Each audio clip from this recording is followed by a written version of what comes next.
What's up, guys? Welcome back to another episode of the Cervantes Podcast. Joining me today to discuss her internship experience at ABC News, working at her new job fresh out of college, what a typical workday in her life consists of, and Latina reporters and/or journalists that she looks up to, is WENY TV news anchor and Hofstra University graduate with a bachelor's degree in broadcast journalism, Crystal Bermudez. How are you doing today, Crystal?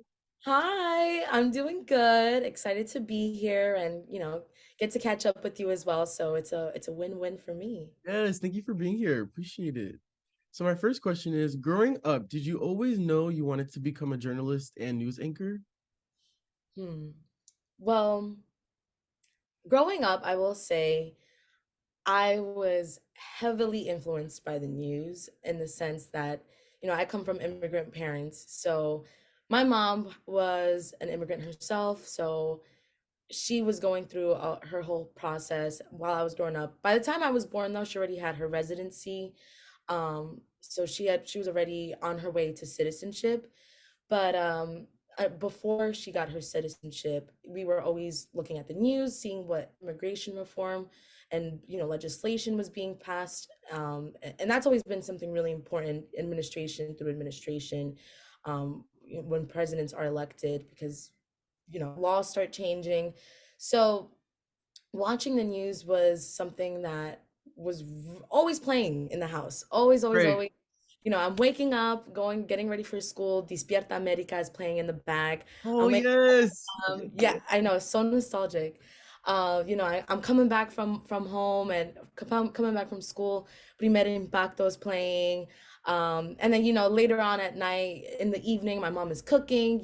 She's watching her novela. Then late at night, right before we're going to bed, the news is playing. So I, was always grew up with the news. And one of the ways my mom taught me how to read in Spanish was, I don't know if you're familiar with this newspaper. It's called El Especialito. No. They're like scattered around everywhere, but they're these little booths and they're free. You could just open the little door and you grab a paper. I've probably seen it. Yep. Yeah, my mom used to love, it's still to this day, anytime I see one of those little stands, I'll grab it either for me or I'll bring it back to my mom. She loves reading the Um, horoscopes there. But yeah, so she would get those and I would go word by word and reading the newspapers in Spanish. And yeah, that was like a pretty uh I would say influence in my life growing up. And I think once by the time I, started getting older and just started seeing how different the news was becoming, especially when Obama was elected, I think that's when yes. the news really started taking a turn as far as like, our generation and growing up. And I started seeing like, wow, like the newscasters my mom watches, they're at these presidential debates, like Jorge Ramos. He was someone I always really looked up to. Yes. The goat. The goat. Well, he co-anchored with Maria Elena, so they were people that I was growing up watching, and I was seeing just how much of their print they were leaving with their work. And I was like, you know what? I would love to have that kind of print as well and leave something like that behind. So I think by the time I got to high school, and I was really trying to figure out, where do I really see myself?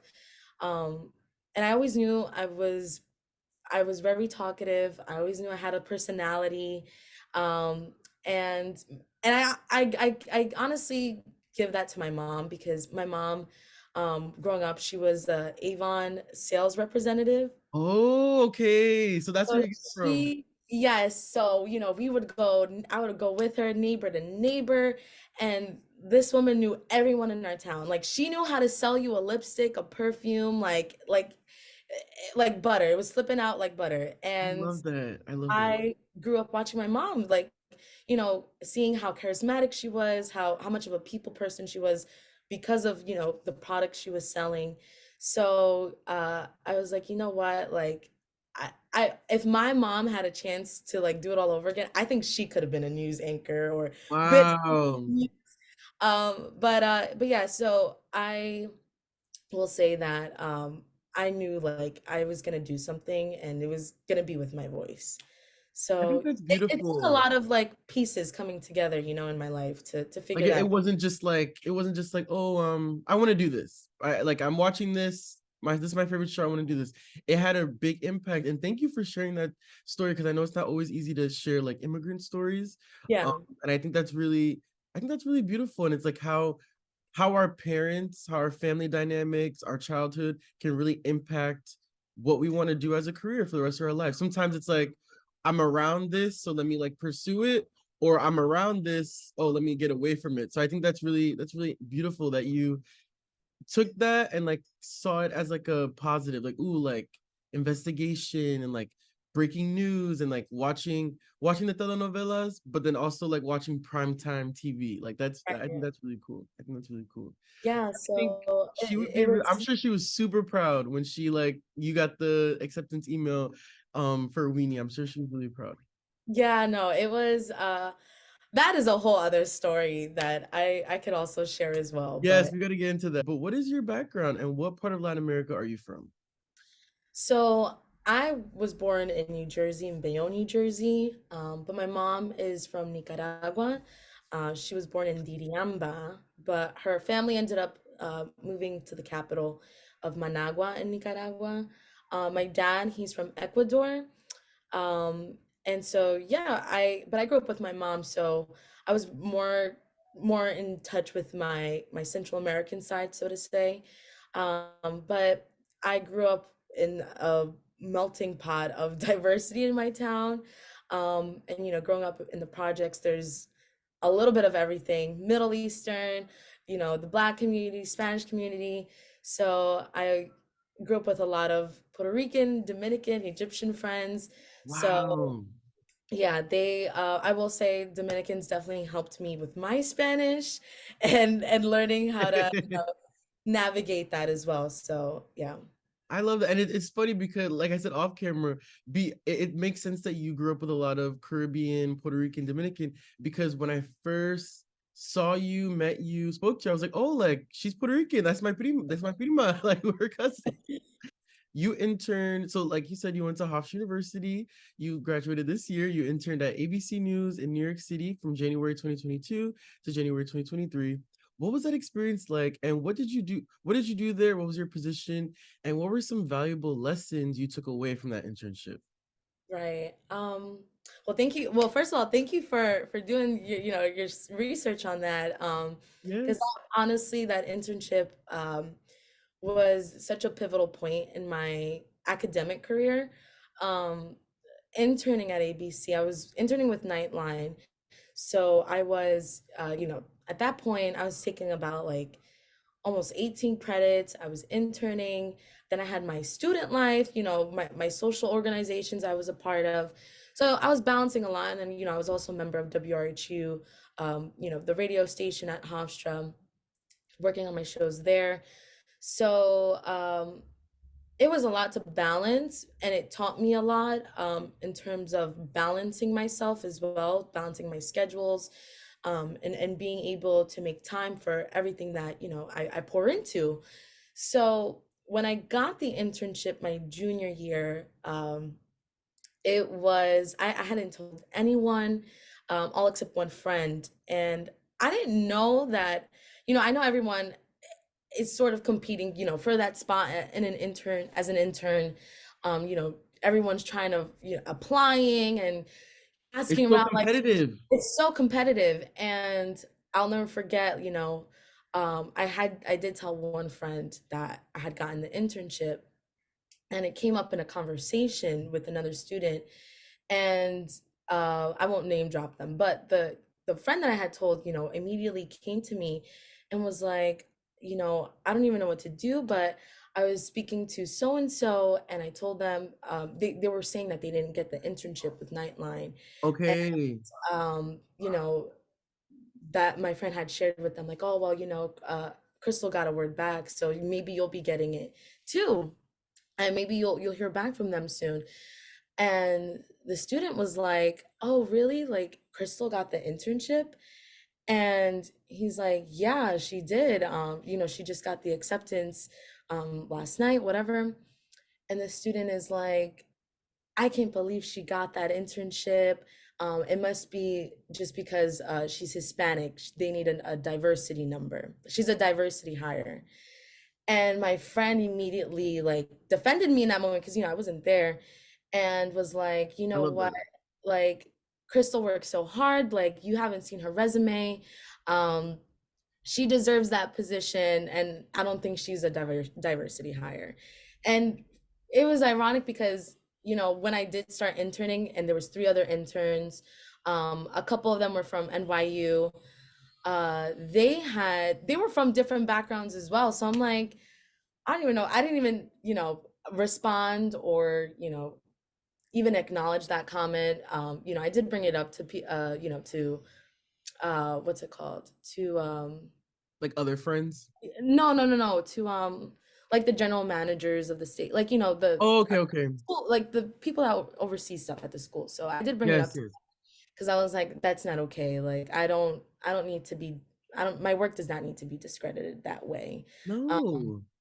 So yeah, so when I started interning, I was so happy. I was like, you know what? The haters gonna hate, but I'm here now. So that comment just completely flew by me. But yeah, once I started interning, I really, really did my best to, show up and do as much as I could in the time that I was there. I was a spring hire. I was just supposed to be there for the spring, and then I got extended for the year. So Wow. yeah, so we started out with four interns. I was the youngest intern, and the two of them had already were graduating. So it ended up being me and one other intern that stayed for the For the rest extension of of the the year. year. Yeah. So I went into, the following year, into winter, and man, I learned so much in my experience there. I literally was, able to go on these stories, shadow the producers, learning how to write, learning how to edit, learning how to do all these things. Um, Pitching stories as well. That was something I was really working hard on. And in the news cycle, that whole year was everywhere. I mean, first I remember working on the Meg the Stallion story and the Tory Lanez, and Wow. that whole incident happened. Then there was the Texas shooting in Uvalde. Um, and it was, like I said, the news cycle was just all over the place. And it taught me different forms of journalism and storytelling. What I really liked about Nightline is that, they got these national stories and snapshot it and downsize it to a more personal story. So by that point, I was learning more on long form journalism and how that gets put together, and the team it takes to put that kind of story together, and doing the research, making sure you have the appropriate experts to talk on those types of topics. So yeah, it was a lot to learn, and I'm very thankful for my Nightline family there that we're so supportive, we're so open to teaching me things. Anytime I had a question, they had an answer. So I really learned so much in my time there, and honestly, I credit much of my experience and how I perform now as a journalist to that internship.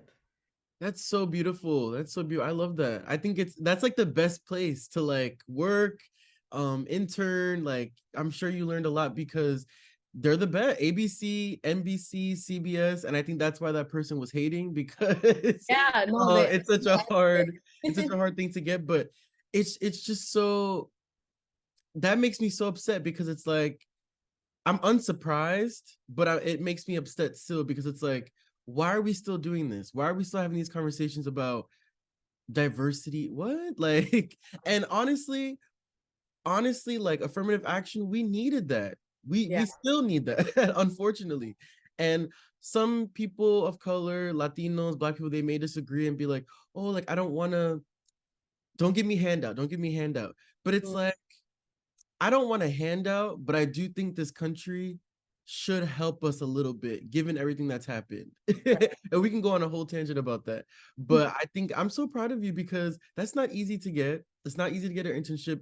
Everybody's like gunning for that internship.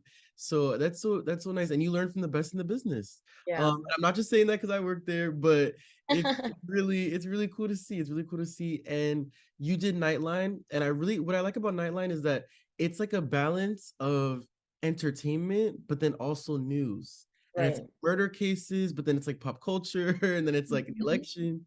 I think that's No, really cool. right. It's And like variety, like a variety of journalism. yeah, absolutely. And I think one of the coolest experiences I had there was during I was interning during the what was it? It was like the midterm elections. And so I was able to, go downstairs, and it was all these other interns from like, GMA and, from all over the floors, and we were all fill-in anchors, and we were working with some of the anchors too on their coverage. So that was a really cool experience, seeing on a professional level how what it takes to do midterms, because I always did Hofstra Votes Live. I did it during the Yes, and you presidential guys did election. such a good job. I watched the last two. Yep, yep. Yeah, so I did it during the presidential election and the midterm elections. So, the previous year when I was interning, I was gathering so many notes of how it was being put together and how the anchors were performing and how they were gathering all their data and things that they need for that night, and counting in votes and all that stuff. And I was bringing that back to Hofstra Votes Live and making sure I was able to incorporate that as well. And like, it was just a good learning experience overall. Yeah. Do you still keep in contact with some of the people you worked with? Yes, I do. One of the senior producers, her name is Marjorie.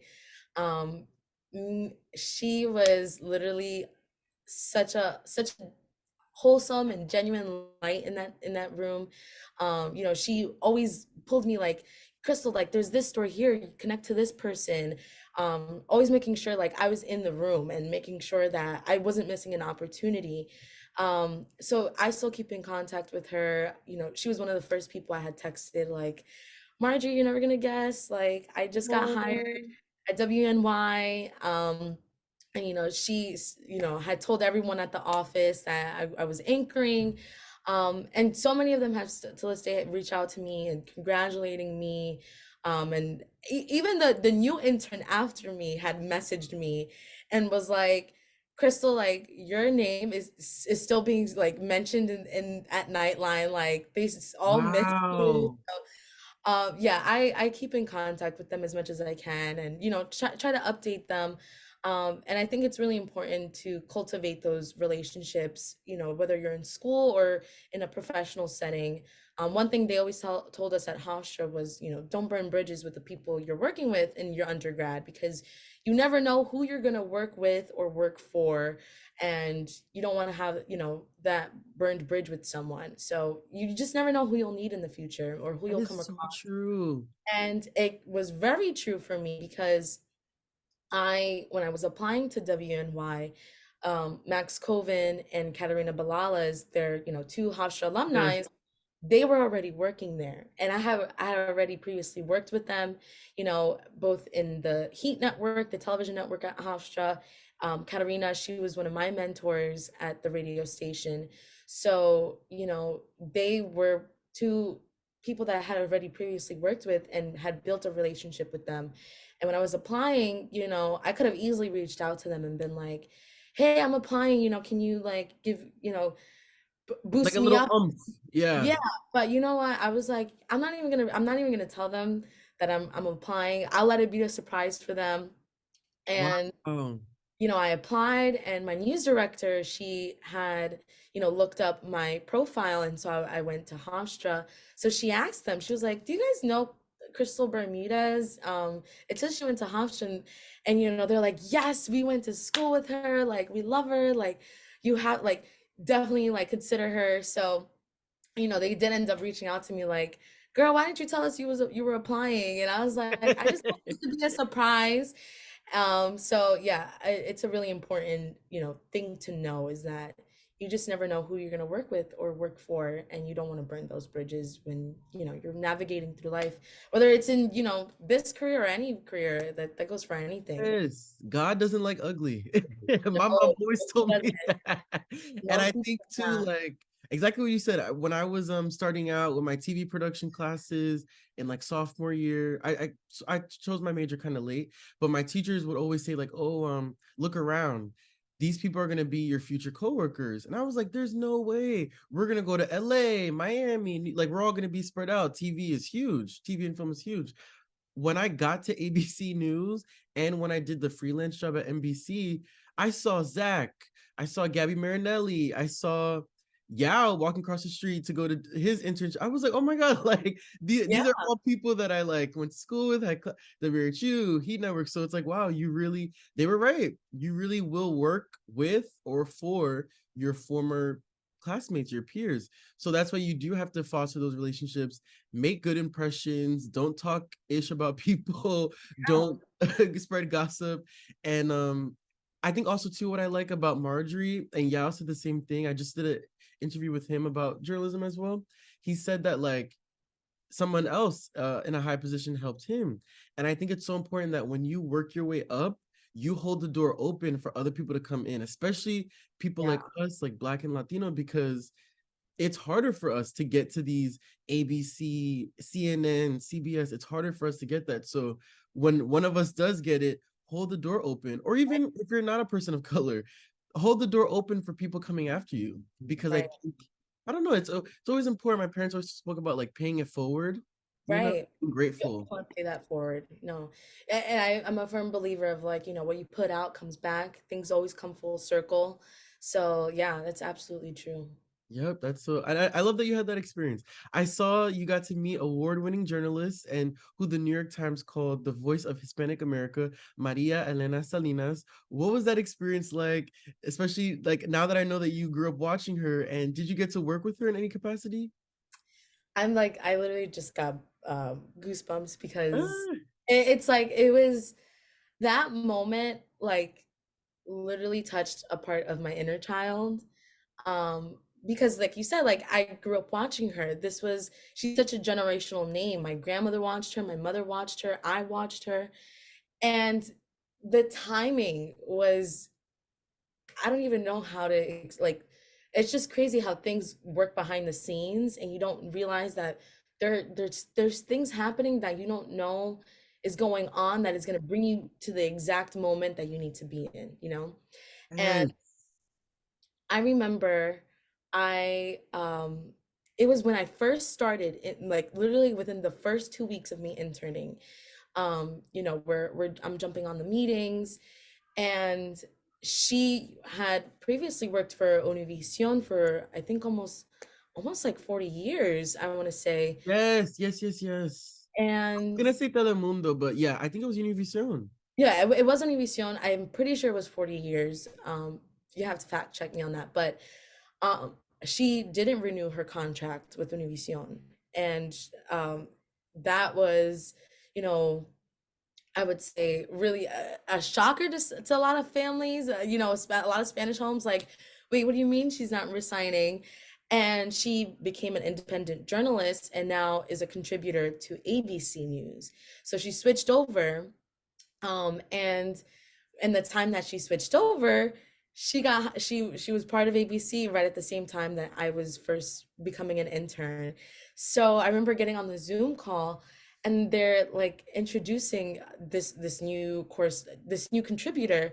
And they're like, you guys might know her. And I'm like, who is it? And they're like, Maria Elena Salinas. And I'm like, and I'm like behind my computer. I'm like, oh my Like God. Like, shaking, like what did they I'm just say? like, thank God this meeting is on Zoom because I would have like just screamed just a little bit in the office if I would have heard that in person. And I was like, no way, I'm interning at the same time that Maria Elena Salinas did not renew her contract with Univision and now is a contributor to ABC News. So I was like, I have to work with her at some point. I have to meet her. I have to do something. So she ended up taking a really huge lead in the school shooting in Uvalde. And I was working very closely with that story, translating. I was translating all the interviews that were coming in.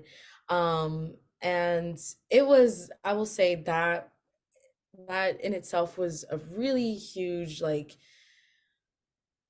I would say like it took a hit in my in how I saw journalism for a little bit, in the sense that I was like, oh my God, like these are real lives, and we're putting, like, she's putting this story together, and I'm here translating it, making sure that whoever's going to see this is going to know what they're saying, like, and that was such a huge integral part to why I was like, you know what, I'm meant to do this, like I know I have to do this, like I You had that aha moment. yes, exactly. So, and it reminded me so much of, like, my mom has a really hard time speaking in English.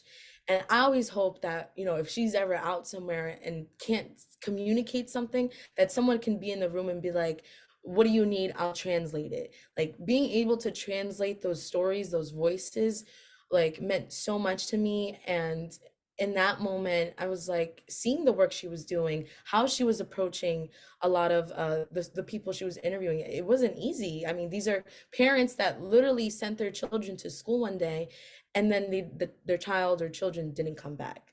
And that was really, heartbreaking to see. And I was just like, you know what, the least I could do is translate this. So I remember I believe she lives in Miami, but she came to New York, and she came to the office, and I was at school that day. I was not on my shift, and I had reached out to her previously, like, just introducing myself, telling her how much I admire her work, um telling her how it's been for me working on her story and what that's meant for me. And, I was like, I would love to take the opportunity to get to meet you if that's possible. And she got back to me and she was like, you know what, like, this makes me so happy. Like, I'm so happy that you're able to get this experience at ABC News. Like, it's a really good place to intern. And she tells me, I'm gonna be at the office at so and so day. Um, but she actually, no, she got back to me that morning and was like, I'll be in the office later today. And I had so many classes that day. And I was like, you know what? I have to email my professors that I'm not going in. I'm gonna go meet Maria Elena Salinas.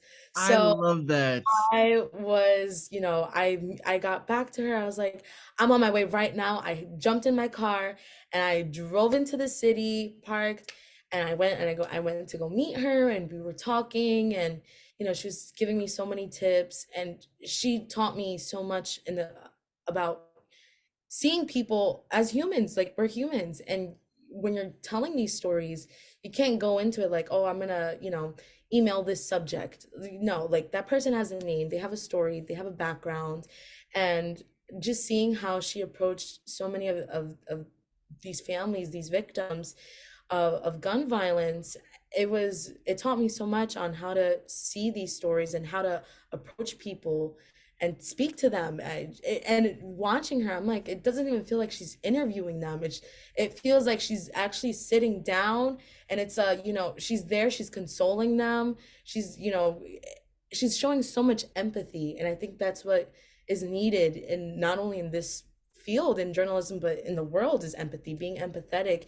It's a powerful tool to have, because you might not be able to resonate and know what it's like to be in someone else's shoes, but if you can at least have that empathy for them, then you're sort of opening that door of being able to share that. So yeah, she taught me a lot in my time that I was there, and I was able to hop on so many more of her other stories and work on them. And I was just incredibly grateful in that moment that the timing of our careers just lined up at that moment.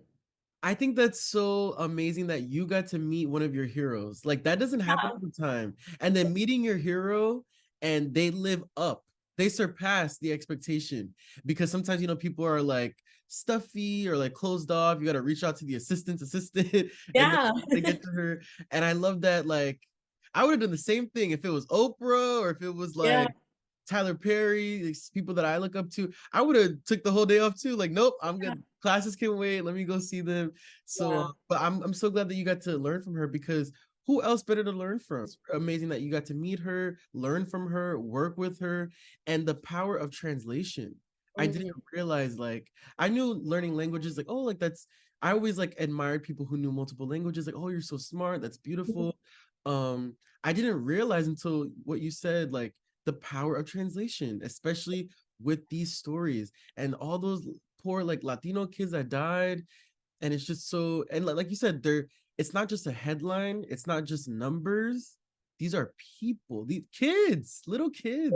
Kids. So And connecting with her, it helped me a lot because not only was I just, learning all these tools, but then she was connecting me to, oh, you need to speak to this producer. She's Hispanic, and you need to connect to this one and this one and this one.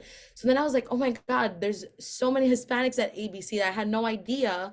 And so, now I'm going into the office and I'm running into them. We're talking. At some point, I was going into my shifts and like I would sneak in the back and we would, chismeando un poquito ahí and, just like, talking in Spanish. So, and that was a really beautiful experience. I was able to connect with so many other, people of similar backgrounds as me that were also working at ABC that I probably wouldn't even have known.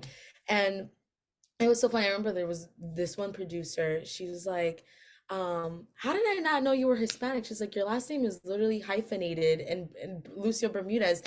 And I was laughing. I'm like, I don't know, girl, you should have looked at the email. Like we could have been connected before this. But yeah, she was she was a big factor in connecting me with so many other people that were working at ABC as well. you have been working full time at WENY TV at ABC and ABC, CBS, and CW affiliate for the Twin Tiers in Elmira, New York since August of this year. You anchor and produce the morning show from 5 a.m. to 7 a.m. Congratulations. What was going through your head when you first got the call or acceptance email? Oh gosh. I had a rush of emotions. Um, so when I started applying to WNY, I didn't tell anyone. I didn't tell not even my closest friends. I didn't tell my mom because Wow, wow. I was applying to so many stations, and I was just tossing my hat in anywhere. I was like, I'm open to relocating. I would love to stay within the tri-state, but if I have to, move out of the state, then I'll do it. Like at some point I'm gonna have to. And I, at that point, I had been applying since the springtime. I was applying in New York and New Jersey and Connecticut. And then I was applying to California and I was getting offers from Spokane and Washington, Ohio, just very, very far out of the state. And was doing my research on WNY and I really, really, really wanted the job. And I saw the opening for the morning anchor and I was like, oh my God, like what are the chances that I will get this position freshly out of college? Like, will I qualify? Like, how will I end up in this role? And I was like, you know what? I just have to do it. I just have to take my chance. And I remember I in June, like late mid-June, I would say, I had went through my rounds of interviews. My news director had said, okay, well, she sent me the second round of the interview and was like, we want you to come in. We're gonna do a prompter test, see your writing. And, so I drove up and I was like, oh my God, this is so far. It's like 3.5 hours out of Bayonne, New Jersey, my little small town. And I got in my car and I told my mom, like, Ma, I'm going to an award dinner from Hofstra. I'm just have to stay overnight. And she was like, okay, like, be safe. Call me when you get there. So I don't like lying to my mom, but in that moment I was like, I know my mom. I'm her only like daughter. I have older siblings. But I knew if I told her, she would have been like, don't you dare move out of my house this soon and that far. I know she would Right. have like, and I love my mom, so I would have been thinking about her. So I just didn't want, I didn't want anyone to know. And I had my heart set on WNY for so long at that point that I was like, if I don't get the job, I'm actually gonna be, heartbroken. Like I don't even want, I want to take that L in silence if that happens. And that says a lot because you had other offers. Yeah. Oh, that says a lot. Wow. Yeah. So at that point, I drive up, go do my prompter test. Um, and I was so nervous. Oh my goodness. I remember, but then after my interview, I went into the town. I was, seeing a little bit of the community. There's a lot of a lot of trails to go hiking, a lot of state parks. I went to Watkins Glen State Park and I had a whole moment there. I was with the waterfalls and I just sat down and I just sat still. And I just remember, like, at that point, just like speaking out into the universe and being like, I just need a sign that, this is the right place for me to go. If I get the job here, like, if I make this move, it's going to be a really big move for me, and I just want to know if where I'm going, like, if it's meant to be for me. And it was just, I was getting so many signs of like, this is where you're meant to be right out of college. And I remember just having this whole moment to myself, and then driving back to Jersey, I was just like, you know what, like, whatever happens at this point, like, it's out of my control, and whatever is meant to come is meant to come, and in alignment with me at that point. I get a phone call towards the end of June, and it's my news director, and she's like, "Hi, Crystal. Like, I just wanted to follow up." And I'm pretty sure there was someone else also, um, you know, I guess you could not auditioning, but also, applying at the same Right. time. So, she calls me and she's like, "I just want to let you know, like, we would like to offer you a position at WNY." And she's breaking down the contract. And I just remember being in my room here in Bayonne, and I was just shaking, like, no way this is happening. And I was like, yes, yes, like, I don't even, I'll take it. Like, I don't, let me just get back to you. Let me read everything. But, she emails me my contract. And the second she hung up, I just started crying. I just had just this huge sense of relief, like, because after college, a lot of people that we went to school with, I had seen were having a hard time getting jobs even a year after. And at that point, I was where I was in my life, in my personal life. I just needed that. I needed that You win. needed that win. Yes. And it really, I just literally was so internally grateful. And that's when I started sharing the news, to my closest friends. I had that in 2 weeks, I was gonna get all my stuff and move to upstate New York and be there for the next 2 years.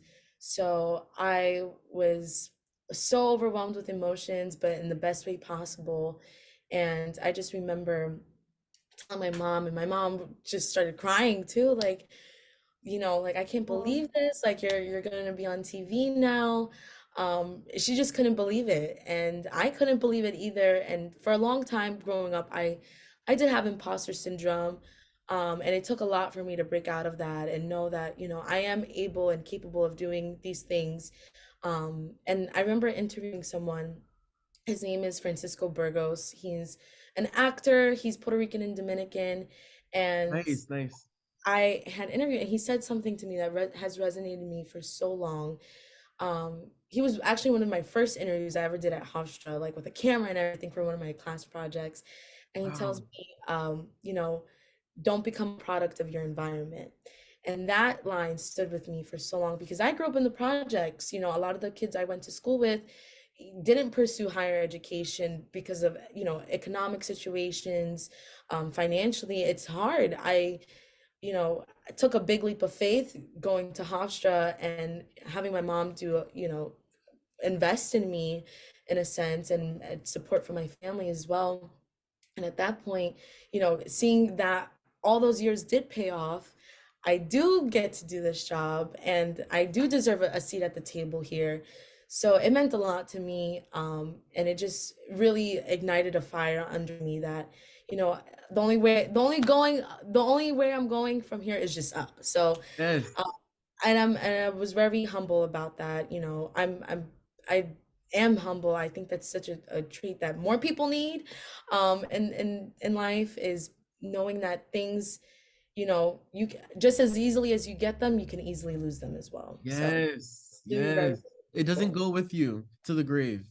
No. with you. And I remember seeing your Instagram post and I was like reading the whole and I was like, oh my God, like she needs a YouTube channel. She needs to be like on TikTok like Monet McMichael. She needs to like share this story because there's a story here.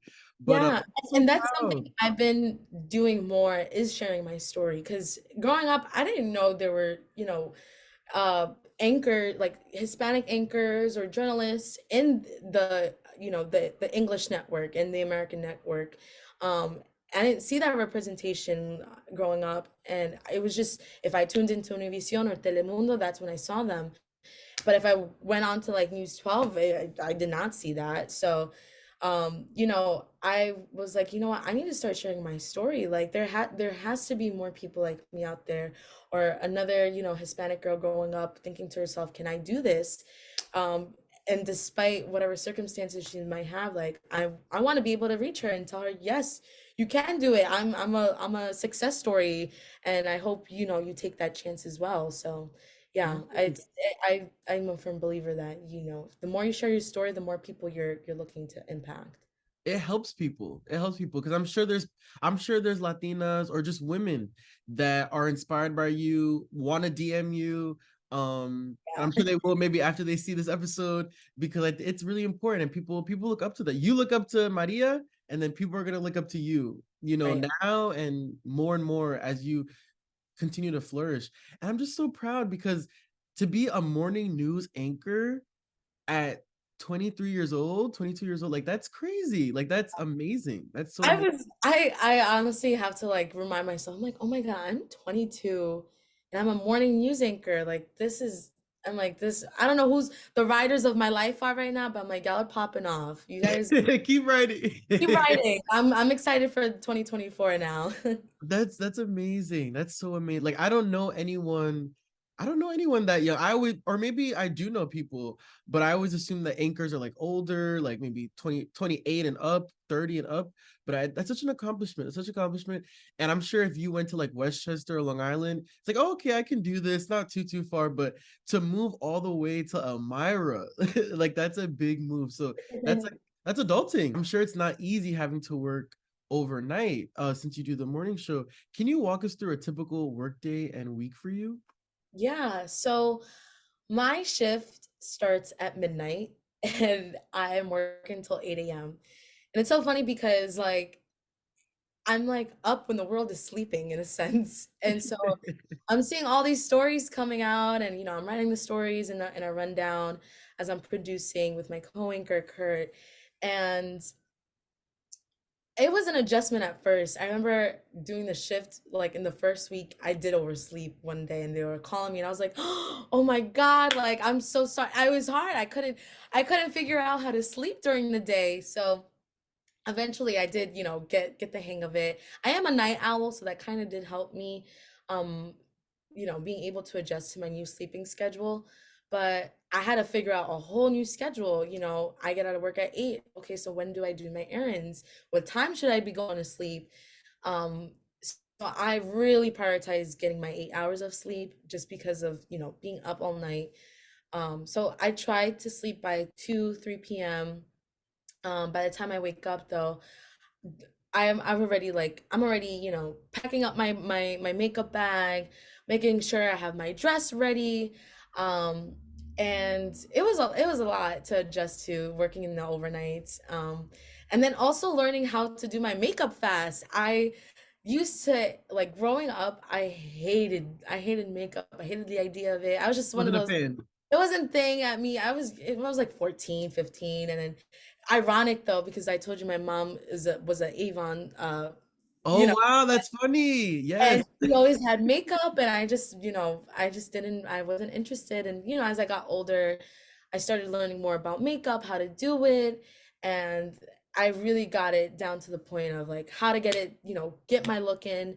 What my A lot of people have like messaged me that watch the show, like, how do you do your wings? And I think it's so funny. I'm like, wow, like people really pay attention to small details like that. And so yeah, so I really just had to figure out, what was my gonna be my new style now going on air.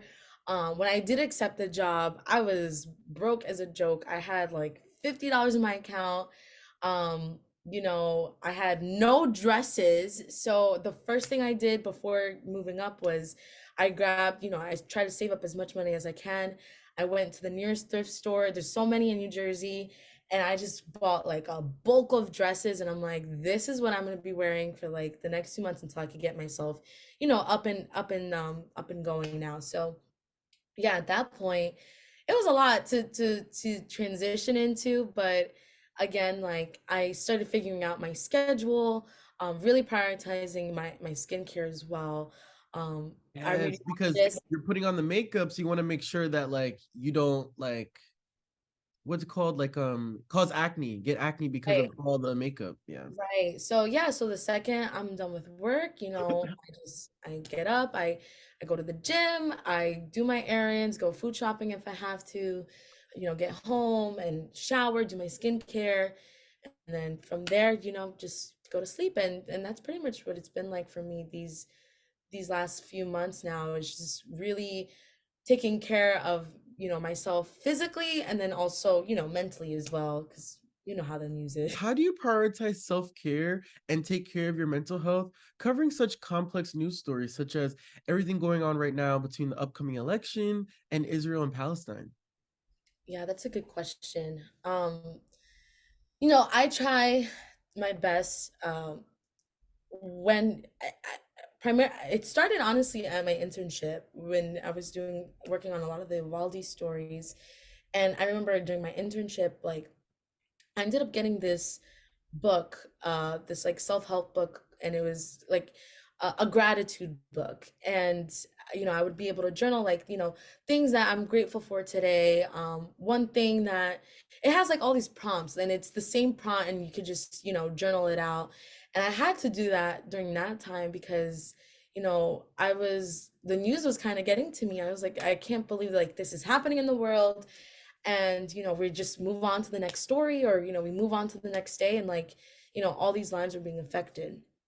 So that journal is still with me right now, and I try, after my shift, every shift, to journal, things that I'm grateful for, and just, write as much as of it out, and have that for myself, because there are days where the news is light and other days when the news is very heavy and there's a lot of graphic content, and you have to, give that warning to your viewers that there's something on their screen that might trigger them.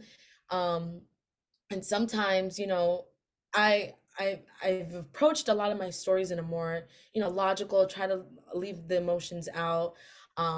But sometimes there's stories you come across and you can't, you see it, you read it, and you can't look at logically. You feel the emotions.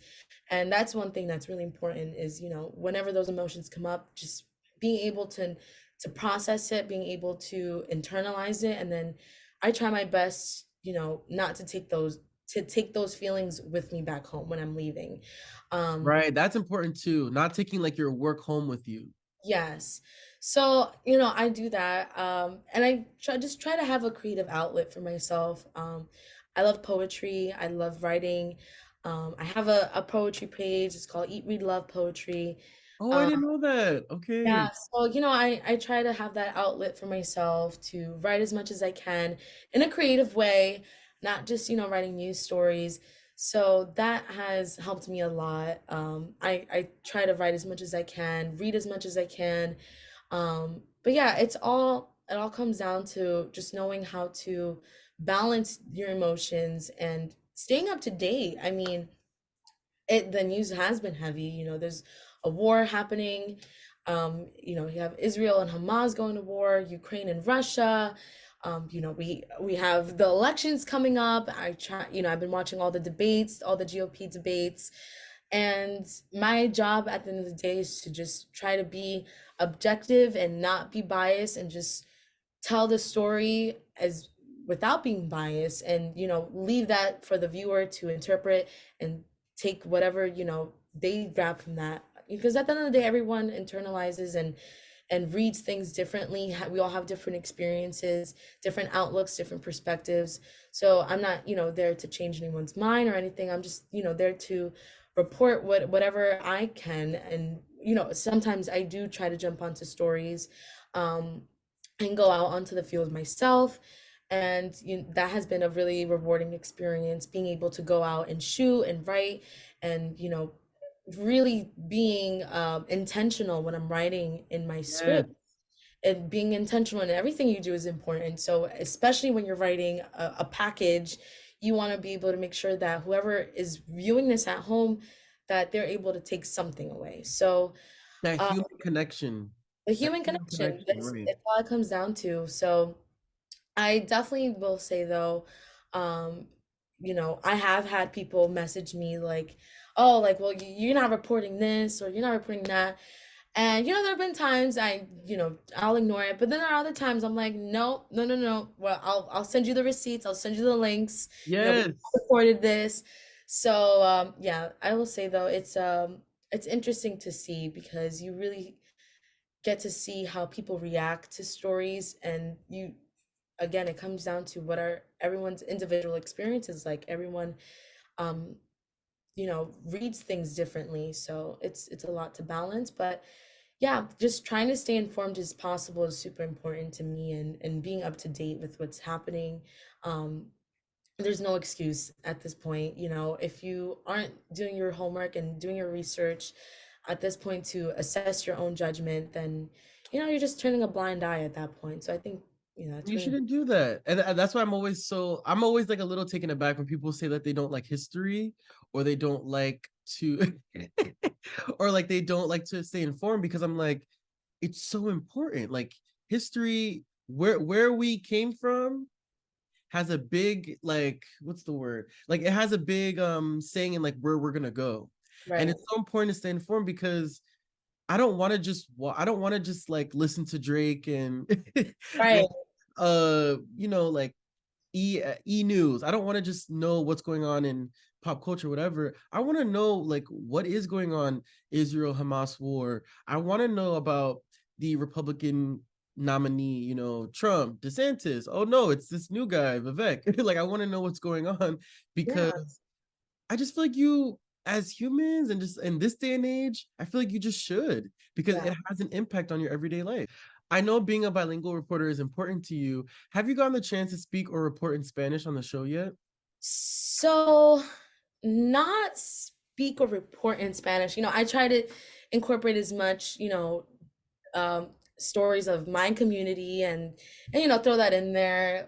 We have Right, for Hispanic Heritage Month, I saw the yeah. story. Um, that month, I will say, that's when, um, because demographically where I am, there's the numbers are really small for, the minority community, and I was like, I need to. It was my first time, doing a Hispanic month of stories. So I was like, I really need to like work hard on this because, I'm going to be meeting more people from my community. And I did. And it was incredible because, once I connected with this person, they connected me to that person. And oh, you need to interview this person. They're working on this. And so I was like, wow, like it's incredible how the word of mouth works. And sharing those stories was very rewarding in itself, being able to spotlight these community members and their backgrounds and the work that they do.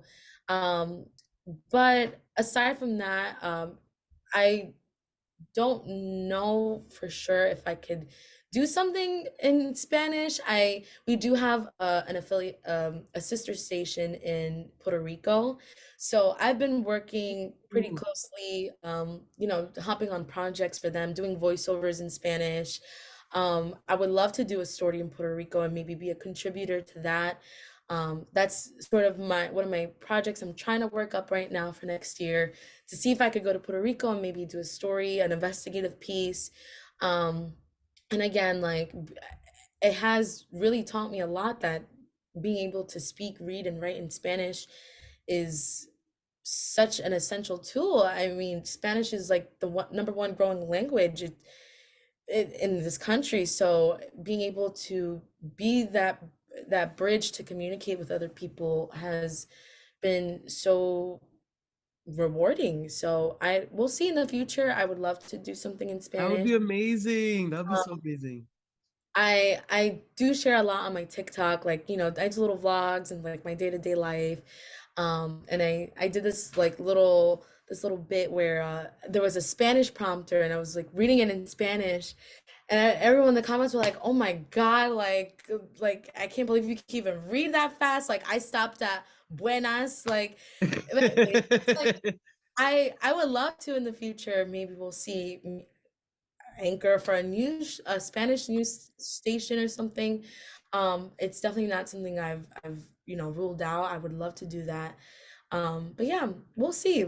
That would be such a cool opportunity. I would love that. And then we have to come back and maybe like every year I've been trying to do like an episode filmed in person. Oh, So maybe like next year we could like after you come back, we could like meet up and like do an episode in person and you can talk yeah, about the experience. But that would be really fun because what a blessing that is yeah, to go to get the chance to go to Puerto Rico and then report and anchor in Spanish. Like that's beautiful. That that that, would that be, would be another full circle moment for you. yeah, that would So be. I love that. There's Daisy Fuentes, Ilia Calderon, Soledad O'Brien, and the list goes on. Who are some of your favorite Latina reporters, journalists, talk show hosts, and or news anchors? Yeah, I will say I do have a favorite news anchor right now. Her name is Bianca Peters for Good Day New York. She co-anchors with Rosanna Scotto, Yes. and I watch them every morning. Like after my show is done, I put on Good Day New York and I'm watching them. Oh, I love And she's someone I've been sort of looking up to. Um, and I love the work that she does, and their chemistry that they have on air together. It's incredible. The way that they do a morning broadcast and how they liven it up. So I've been taking a lot of notes from Bianca, um, and I even messaged her. She had like you know, um, a Q&A on her Instagram story, and I had asked her a question. I was like, "So, how do you feel about like news anchors like being like using their normal voices now? Like, cause she when they get on air, they'd be like, Mayor Adams, like, why you like raising the prices it. on the MTA, like New Yorkers are gonna be mad, like, and it's like you're watching like humans, real people, and I really like that because I feel like for a really long time, we've been so accustomed to like, this like, hello, you are tuning into the evening news, and I feel like we're kind of digressing from that, and it's nice to see people's, their actual voices, and she responded back, she responded on Instagram, and she was like, no, like use your voice, bring your own voice, bring your own accent. And she was like, but ironically though, she was like, but it is funny because if I'm talking to my sister thinks I'm still using a news anchor voice. And I've had that. I'm like, oh my God, like even when I talk to my friends, they're like, you're not on the news right now. And I'm like, what are you talking about? I'm like, this is my voice. So, You just uh, have a powerful voice. yeah, so I am loud, I will say that. But aside from that, besides Bianca Peters, I will say Melissa Adan Vargas. She's a ABC News correspondent. I've been, watching her reports, seeing how she works and tells her stories, as well as Abby Cruz, I believe her name is. She's a race and culture correspondent at ABC. Um, Yes, yes. I really resonated with her story, that she has shared through Instagram and her upbringing as well. So, she is someone who I also really respect her work and look up to. And she also she's doing election coverage again this year coming up. So I'm really excited to tune in to see how she does that this year. I will also say Stephanie Ramos. She Yes, I know her. Yep, yep. incredible story on Carol G this year, following her tour and seeing, just having a sit down interview with her.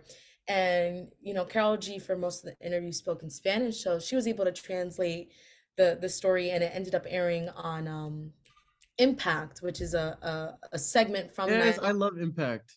Yeah, so really loved her work on that story. I'm a big Carol G fan, so made Yes, sure to I watch. saw, and you got to see her on tour this year, right? I saw her for the Today Show and Oh, right, right, okay. their summer series, and let me tell you, we were shoulder to shoulder at the Rockefeller Center. Like it Because was that's not that big of a place. Like that's a no, small and section. that was I think that was the most people they've ever had come to a concert. Like I it was saw that you posted that they made she made history. she That's made so history. beautiful. Yeah. So yeah, she's someone else that I'm literally playing Carol G like almost every morning as I'm getting ready. She's like my pump up music.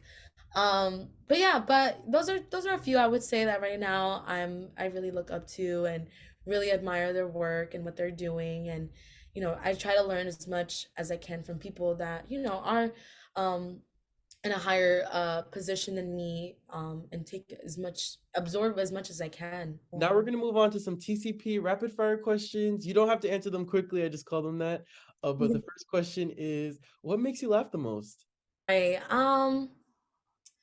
For me, honestly, my director, Rob. I've seen He you post him. Okay, yes, Yes. yes.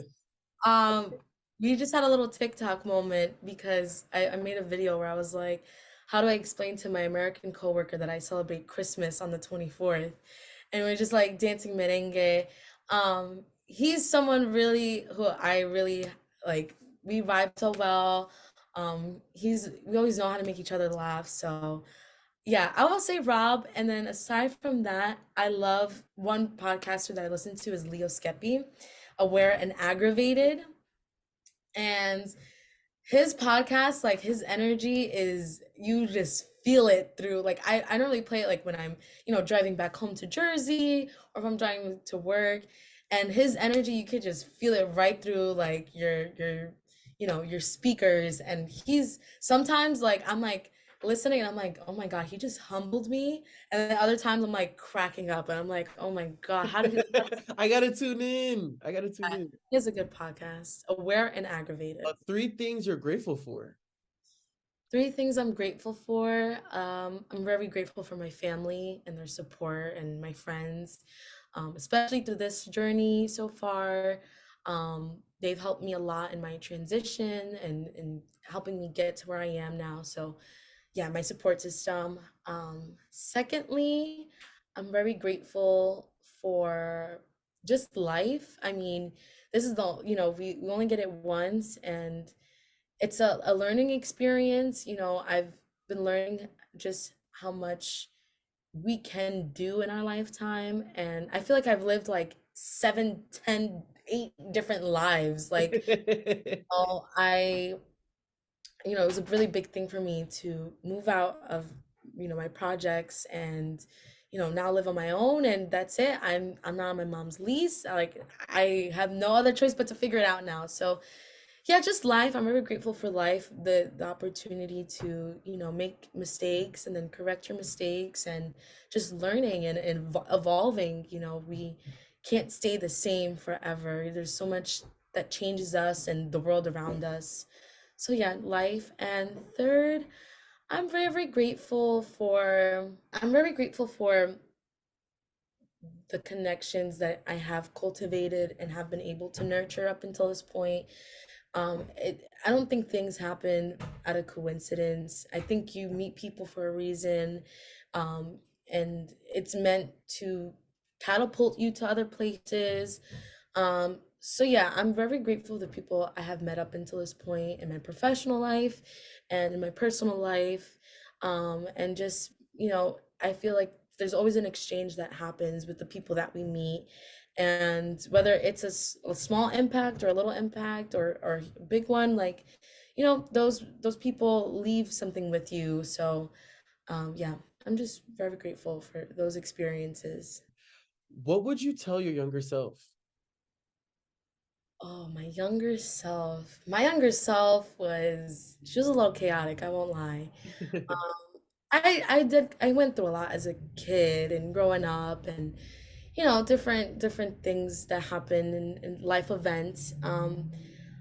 I would tell my younger self to trust myself, just because, um I was reading this book recently, and it talks about like, inner child healing. There's a lot that I've been working with that and internalizing and really understanding events that have happened in my life as a growing up.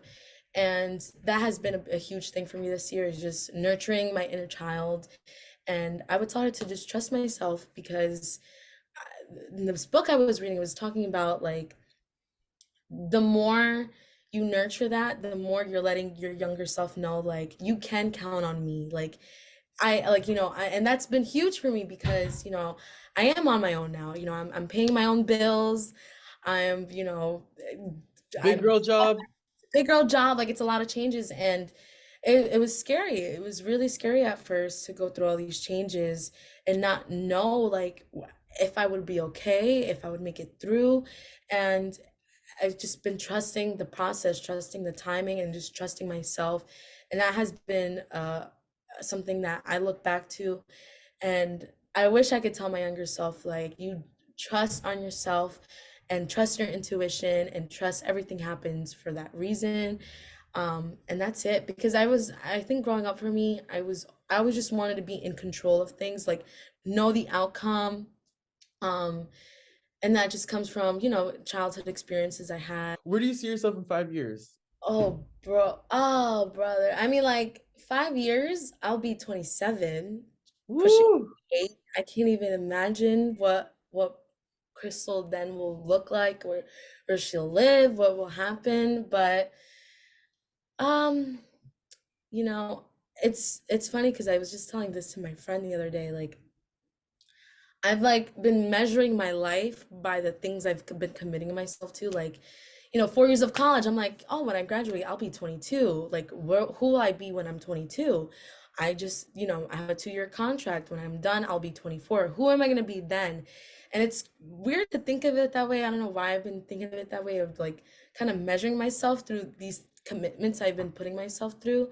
And I don't know, from 5 years from now, I would hope that, you know, my career is doing well, and I hope that in 5 years from now, I don't know, maybe a ring on the finger, that would be nice. Someone to help with the bills, because Okay, yes, yes, manifest that. we're gonna Yeah. manifest that. Um, no, but I would hope, by that point, my family's just good. I can support my family as much as I can, because my family has helped me so much. So I just want to be able to get in a point in my career where I can give back to them. And that means everything to me. Like, my family means everything to me. And yeah, and maybe, who knows, maybe starting a family of my own by then. I don't know. Oh, little Crystal. Well, the world, I don't know. Life can take you anywhere, so we'll Yes, see. yes. I ask that question, and sometimes I always feel bad because it's like I don't even know where I'm gonna be in Yeah, I don't 5 years. even know what I'm doing tomorrow morning, but we'll see what happens in 5 years. Same. What would you name this current chapter of your life? That's a really good question. I would call this current chapter of my life a rebirth, the rebirth season of Ooh. rebirth. Just because, I've had to shed a lot of old skin. I've had to really reimagine myself and figure out, like, who am I to my core. Um, and you know getting rid of old habits, and trying to step in to be the woman who I want to be and who I envision myself being. So it's a rebirth season. There's a lot of things in my life I had to let go of, and a lot of things in my life that I had to, just say no to. And it's a lot. It's a lot of shedding skin. Like, yeah, that's what I would call this. I love that. Thank you so much, Crystal, for joining me on the podcast. I really appreciate it. This was long overdue. Um, thank you so much for your time. I know we went a little bit over, but thank you so much. I'm really super proud of you, and I love to see women killing it, Latinas killing it, um, fellow Hofstra alums killing it, and I love it. I'm so proud, so proud. Thank you. This was awesome. I mean, it's always nice being able to, connect with people from school still, and hear, what updates, because we just graduated, and life just took us full force. So it's nice to see that you're doing well and being able to catch up. So thank you for Course. having. Of course. Where can everyone follow you? And can you plug WENY TV? Yeah. So my Instagram handle is Crystal Bermudez TV. So it's CrystalBermudez TV. You can also follow me on TikTok. Trying to, sort of be a little more personal there, but also showing my life. That's official C Bermudez TV. You can also tune into WENY Monday through Friday on Good Morning Twin Tiers. That's where I'm on.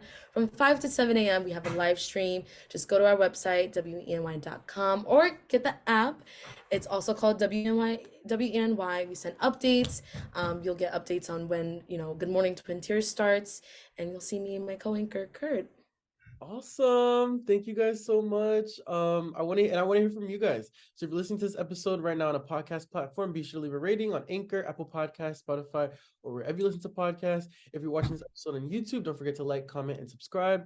And make sure you click the notification bell up top so you're notified whenever I upload a new episode. Thank you guys for listening. Have a good one.